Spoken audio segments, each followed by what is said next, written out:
કોઈ એક મંદિર બને એ પછી ખોડલધામ હોઈ શકે, અન્નપૂર્ણા માતાનું મંદિર હોઈ શકે, અથવા કોઈ પણ બીજા માતાનું મંદિર હોઈ શકે।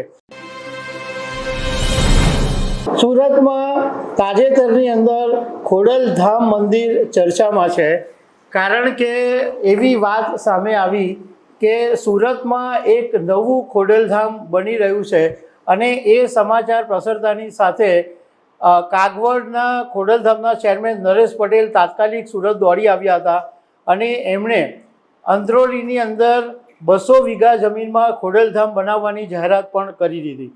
હવે આ બાબતે અમે થોડી ઊંડાણપૂર્વક જાણકારી મેળવવાની કોશિશ કરી તો જે નવું ખોડલધામ બનવાની વાત છે એમાં માતાનું મંદિર તો બનશે જ, પરંતુ એ ખોડલધામ જ બનશે કે અન્નપૂર્ણા દેવી માતાનું મંદિર બનશે કે બીજા માતાનું મંદિર બનશે એ બાબત હજુ સ્પષ્ટ નથી। એટલે 2 ખોડલધામ બનશે એવું નથી।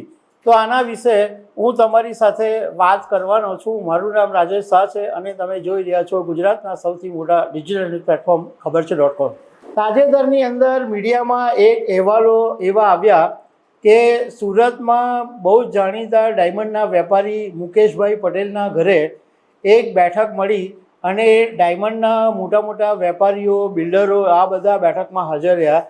જે પ્રમાણે માહિતી મળી હતી એ મુજબ મુકેશ પટેલના ઘરે મળેલી બેઠકમાં પદ્મશ્રી મથુર સવાણી, બિલ્ડર જયંતિ એકલારા, લવજીભાઈ બાદશાહ, કાનજીભાઈ ભાલાડા, આ સિવાયના જે સરદાર ધામના ચેરમેન ગગજીભાઈ સુતરિયા અને એવા ઘણા બધા મોટા મોટા માણસો આ બેઠકની અંદર હાજર રહ્યા હતા અને એવું નક્કી કરવામાં આવ્યું કે અહીંયા ઘડી એક મંદિર બનશે અને કદાચ ખોડલધામ બને એવી ચર્ચા શરૂ થઈ। એટલે નરેશ પટેલ સુરત આવી ગયા અને એમણે સુરતમાં અંત્રોલીમાં ખોડલધામની જાહેરાત કરી। હવે આ બાબતે અમે જે જાણકારી મેળવી છે એમાં એવું છે કે સુરતના ડાયમંડના વેપારીઓએ બેઠક કરી અને એની અંદર એવું નક્કી કરવામાં આવ્યું કે સુરત એમની કર્મભૂમિ છે, એમની જે જન્મભૂમિ છે સૌરાષ્ટ્ર, કારણ કે અહીંયા આગળ ભાવનગર, અમરેલી, રાજકોટ બધા વિસ્તારોમાંથી અહીંયા આવીને વસેલા છે। એટલે સૌરાષ્ટ્રની એમની જન્મભૂમિ છે, એમાં એમણે ઘણું બધું કર્યું છે, પણ સુરતે એમને બહુ આપ્યું છે। સુરતમાં આવીને જ્યારે સુરતમાં તેઓ આવ્યા ત્યારે એમની આર્થિક સ્થિતિ એટલી સક્ષમ નહોતી, પરંતુ સુરતમાં આવીને કરોડો અબજો રૂપિયા કમાયા। એટલે બધા પાટીદાર સમાજના લોકોએ ભેગા થઈને એવું નક્કી કર્યું કે જ્યારે સુરતે આપણને આપ્યું છે આટલું બધું અને સુરત આપણી કર્મભૂમિ છે તો સુરતના માટે કંઈક કરવું જોઈએ। એના માટે એવું નક્કી કરવામાં આવ્યું કે કોઈ એક મંદિર બને એ પછી ખોડલધામ હોઈ શકે, અન્નપૂર્ણા માતાનું મંદિર હોઈ શકે, અથવા કોઈ પણ બીજા માતાનું મંદિર હોઈ શકે।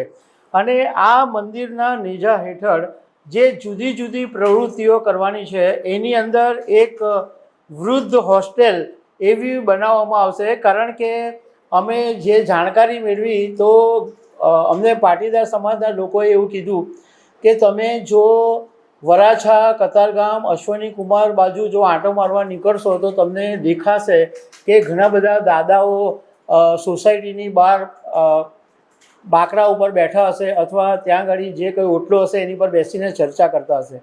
હવે આ દાદાઓની સમસ્યા એ છે કે એમનો દીકરો હોય એ કમાવા નીકળી જાય અને ઘરમાં માત્ર મહિલાઓ હોય એટલે એમને ઘરમાં ફાવટ નહીં આવે તો બધા બહાર આવીને બેસે, અથવા એવું બને કે દીકરાને પરિવારની સાથે ફરવા જવું છે પરંતુ ઘરમાં વૃદ્ધ વડીલ છે અને એમની તબિયત સારી નથી તો એમને બહાર જતાં અટકવું પડે છે।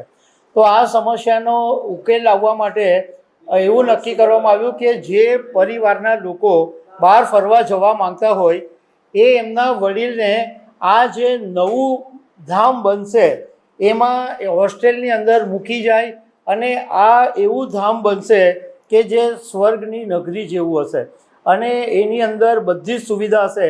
એટલે જે વડીલ અહીંયા રહેવા આવે એને ભજન કરવા મળશે, ભોજન કરવા મળશે અને એમણે એમની જિંદગીમાં ક્યારેય નહીં જોઈ એવી લક્ઝરી લાઈફ એમને આ ધામની અંદર જોવા મળશે। આ ઉપરાંત અનાથ બાળકોને માટે પણ અહીંયા ઘડી વ્યવસ્થા છે, વિધવા બહેનો છે એમને પણ અહીંયા ઘડી બહુ સારી રીતના રાખવામાં આવશે. કુંવારા જે લોકો છે 50 વર્ષથી જેમણે લગ્ન નથી કર્યા અને આર્થિક સ્થિતિ નથી સારી એવા લોકોને પણ રાખવામાં આવશે. મતલબમાં જે લોકોને સમાજમાં કંઈક મળવાથી જેઓ વંચિત છે એવા બધા લોકોને આવું જે નવું ધામ બનવાનું છે એમાં રાખવામાં આવશે. એટલે અમે જે પાટીદાર સમાજના લોકોની સાથે વાત કરી તો એમનું કહેવું એમ છે કે જે ધામ બનવાનું છે એ માત્ર લોકોની સેવા માટે છે. આની અંદર કોઈ પાટીદાર સમાજમાં ભાગલા પાડવાના કે આમાં કોઈ ફાયદો મેળવવાનો કે રાજકીય ફાયદો મેળવવાનો કે કોઈને ટિકિટ અપાવવાની કે એવું બધું આની અંદર કંઈ છે જ નહીં.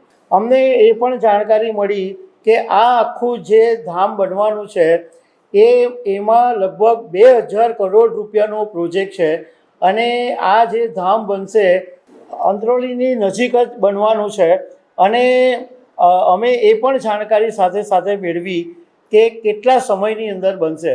તો એવું જાણવા મળ્યું છે કે બહુ લાંબો સમય નહીં લાગે, કદાચ 1-2 મહિનાની અંદર જ આ ધામ બની જાય એવું છે. બીજું અમને સમાજના લોકોએ એવી પણ વાત કરી કે ઘણા બધા લોકો એવું કહે છે કે મુકેશ પટેલનું ખોડલધામ, પરંતુ આ જે આખો પ્રોજેક્ટ છે મુકેશ પટેલની વિચારધારા છે, મુકેશ પટેલે એમાં આગેવાની લીધી છે એ વાત સાચી, પરંતુ આ મુકેશ પટેલના એકલાનો પ્રોજેક્ટ નથી. આ આખા પાટીદાર સમાજનો પ્રોજેક્ટ છે અને પાટીદાર સમાજની સાથે સંકળાયેલા જે બધા જ મોટા મોટા વેપારીઓ છે એ આની અંદર જોડાયેલા છે. તો દર્શક મિત્રો, આવી અનેક વાતો સાથે અમે તમને મળતા રહીશું. આભાર.